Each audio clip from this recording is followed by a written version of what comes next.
My name is Christina, and I'm from Columbia, Missouri. When I was 31 years old and engaged to be married, I had my whole life ahead of me, and all of that came to a screeching halt when I contracted C. diff, which I had never heard of.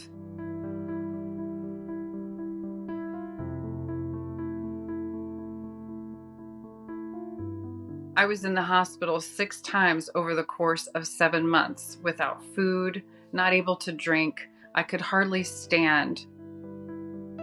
Antibiotics are used to treat this infection. However, the antibiotics for me were completely ineffective. And the only reason I recovered was because of an alternate treatment, which is the fecal transplant.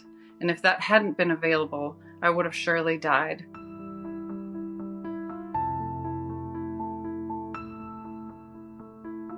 A year after my recovery, I became pregnant with my daughter Pearl, and I gave birth to a wonderful, healthy little girl. But by the time she was 2, she started becoming sick as well, and it looked familiar to me.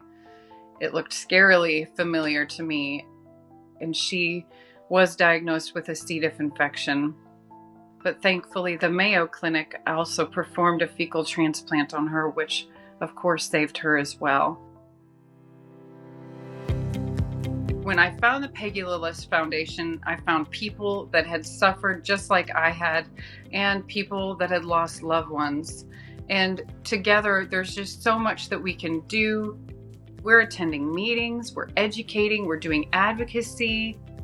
We're currently working on making C. diff a nationally notifiable disease. Peggy Lillis Foundation also has a new care guide that people can look at and learn a lot more about this disease as a caregiver or as somebody that's suffering with the illness.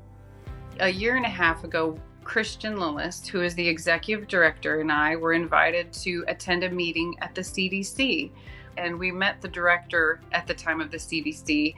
And in speaking to him and being able to share our stories, it really made me realize just what a gift, what a platform the Peggy Lillis Foundation has provided, because I could tell that we all had a story and everyone there cared about it. And this is exactly what I had hoped for when my daughter lay on my stomach, and I was terrified for both of us and for our whole little family. This is exactly what I was hoping for, and I'm so glad that the Peggy Lillis Foundation is around to help.